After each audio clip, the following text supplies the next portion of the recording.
New Naira note wahala. Gbege don't happen. Kasala don't burst. The member of House of Representatives don't they put fire for Godwin Emefele Nyash, the governor of CBN, say make he shift the date wey be like say the old Naira go take expire. Go 6 months time but as we dey look am so, water don pass garri o. Abeg make una follow me watch the video make we know whether the CBN governor Godwin Emefele go really shift the date or he no go shift am. Abeg make una watch the video. Everywhere don scatter. The National Assembly has again asked the Central Bank of Nigeria to extend the deadline for the use of old Naira notes from January 31st to July 31st, 2022. Now, federal legislators say the extension is necessary because of the inadequate number of new Naira notes in circulation, as banks are still dispensing old Naira notes. Now, this is the second time both houses are asking the CBN governor to extend the deadline. But it appears that the CBN governor, Mr. Godwin Emefele, is not willing to budge on this issue, maintaining that the January 31st deadline stands. It's less than a week to the termination of the use of the old 200, 500 and 1,000 Naira notes, following the introduction of new notes by the Central Bank of Nigeria. Discussions on the... Since the central bank's announcement on this new monetary policy, federal lawmakers have been kicking against the move, describing it as hasty. Tuesday's plenary in the Senate was no exception. The Senate therefore resolves that the CBN should immediately extend the use of the old notes by 6 months. That is from January 31st to July 31st, 2023. Mr. President, let me say to you, in my constituency, especially in my local government, 90% of the people have not seen the new notes at all. They have not had a glimpse of the new notes. From the report we got, not up to 60% of the currency, old currency, is now in the banking sector, which means more than 40% of the old currency is still in circulation. And if you insist on 31st of January, it means people are going to lose their money. Right now in rural areas, they don't accept the old currency. It is no longer legal tender, despite the fact that we have a week to the deadline. So it entails a lot of difficulties for people living in rural areas. I received a lot of calls from my constituency saying that if we don't extend the deadline, people are going to lose so much money. Some legislators want the National Assembly to compel the CBN to implement its resolution on the deadline. We have seen that Nigerians are complaining about the short notice given to them for the deadline for the use of the old currency. Mr. President, and if we move a motion here on that note and then communicated to the governor of Central Bank, I think that the onus lies on him as a matter of urgency to seek or look for our leadership if he has any difficulty to discuss with them, and which our leaders may likely come back to us or tell us, or appear before us and tell us why our resolution will have a negative economic program for the nation. None of these things have been done. I'm not asking us to go too far, but if we are to go, you as the Senate President, if we resolve now that we should adjourn for 30 minutes and you call the CBN governor to come before you and explain this situation, we have that powers. But we are not going that far, and I'm not suggesting same. I agree with you, but what I want to emphasize is that it is not only the power that you have, but the powers of this Senate as defined in the Constitution should not be played down, and that is why people feel that they can play around or personalize or do things the way they feel. It should be according to the law. But a lawmaker is not on the same page with his colleagues. I want to assure you that there's no time we will reach and we say we are satisfied. So I want to oppose this motion, and I want to stand with the CBN that the argument they have enunciated is good enough. The House of Representatives also recommends the extension of the deadline for the use of the old Naira notes by 6 months, as lawmakers question the availability of the new notes as well. Worried that due to inadequate sensitization and the rush in the implementation of the policy, the country is exposed to a situation whereby businesses are rejecting the old currencies. Today's newspapers are awash with the reportage of all these cases around the country.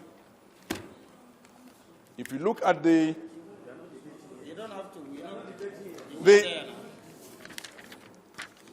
also worried that as a result of the rigidity in the implementation of the policy, there is a tendency of the decline in the economy if cash withdrawals are delayed due to shortage supply of the new notes.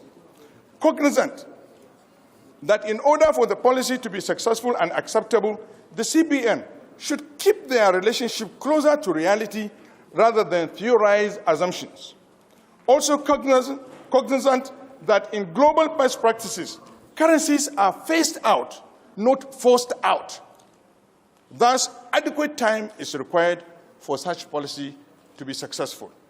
Further cognizant that the policy, though a good one, is not fair on the incoming government, which will require a smooth transition, which will help to promote sound financial system in the country.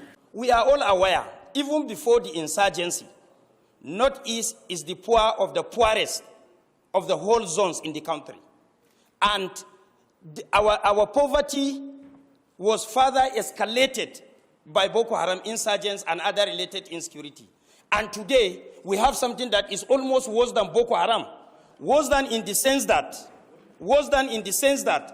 Mr. Speaker, we are all aware, as a result of Boko Haram insurgents, somebody that controls more than 5 filling stations, 10 tankers, is reduced to a beggar that he had to line up in an IDP camp to collect 20 or 10 kg of rice or guinea corn.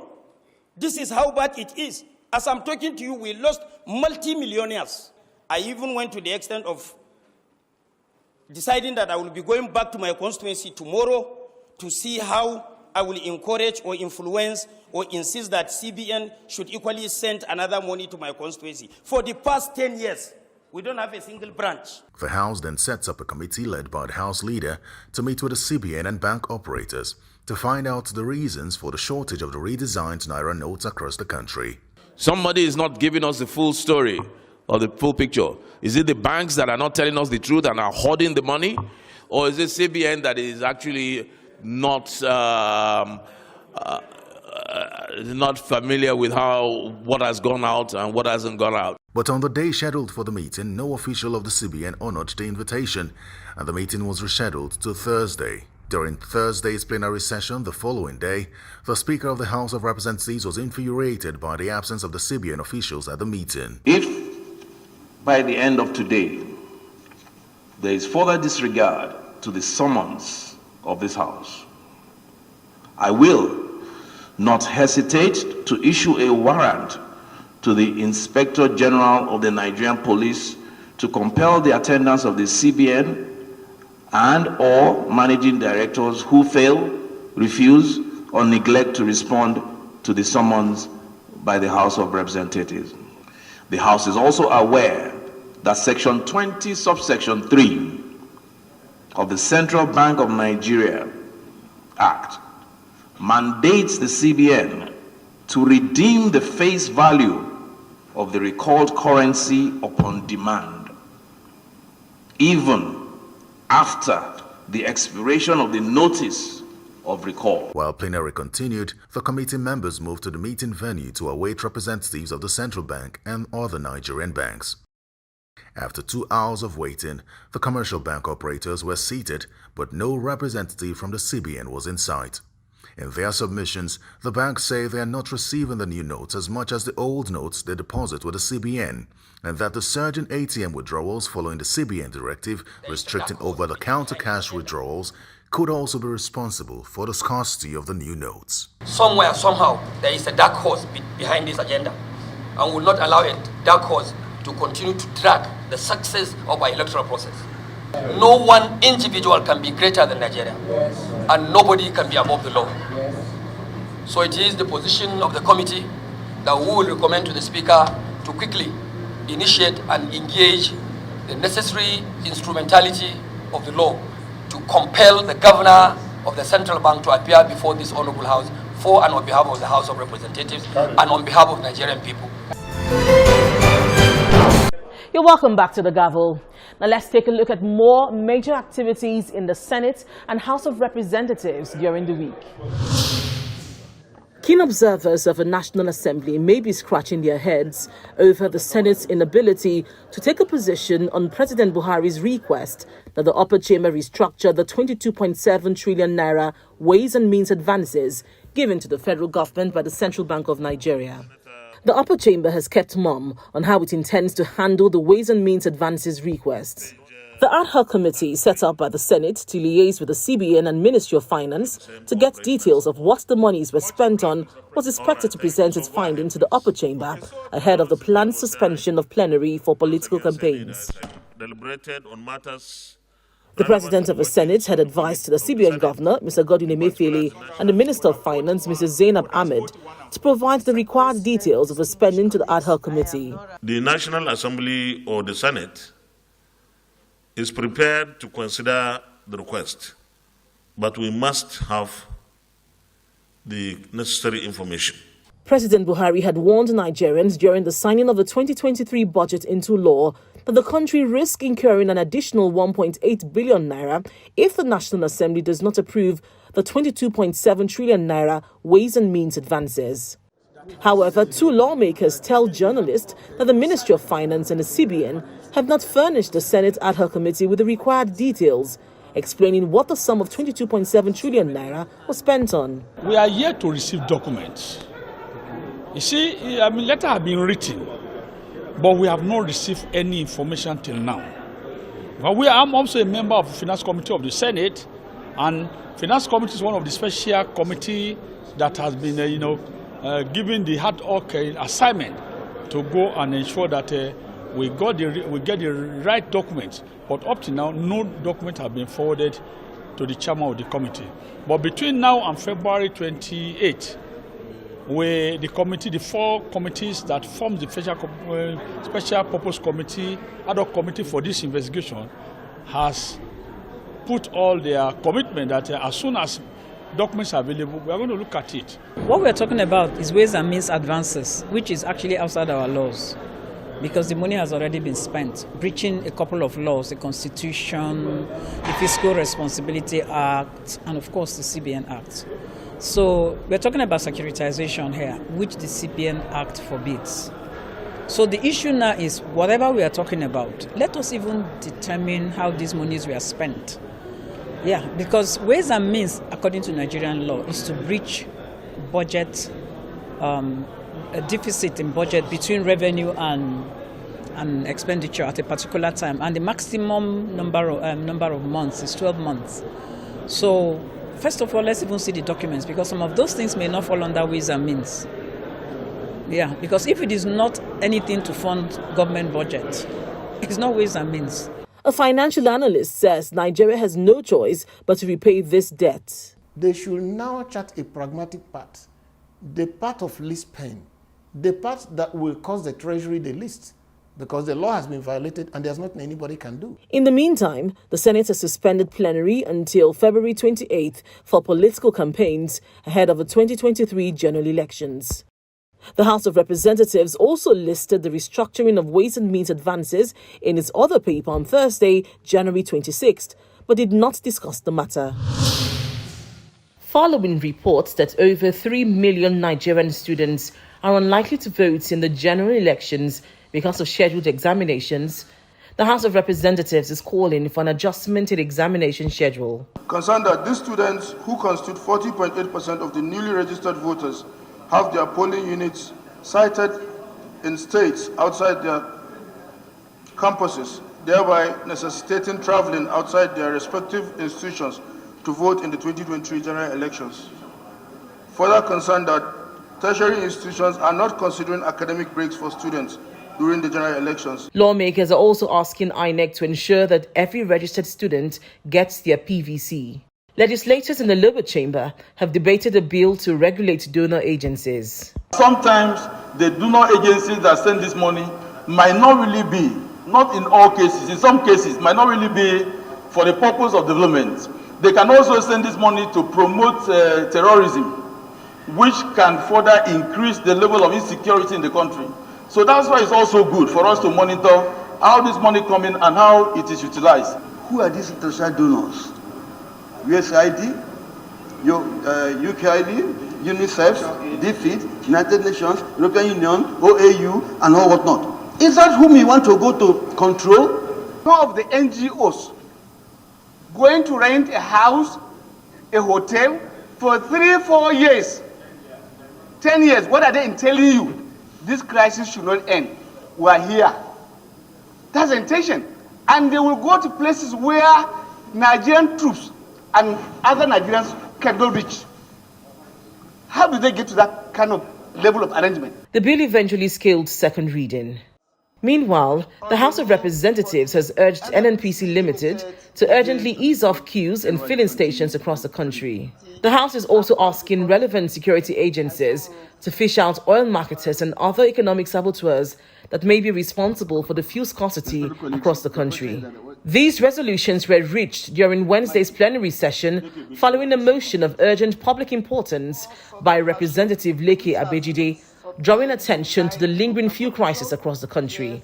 The House has further mandated its relevant committees to investigate the matter within 48 hours and report back, while the regulatory authority is to meet with the leadership. Concerned that the current fuel scarcity across the country may worsen in the days ahead with the introduction of 16 Naira per litre.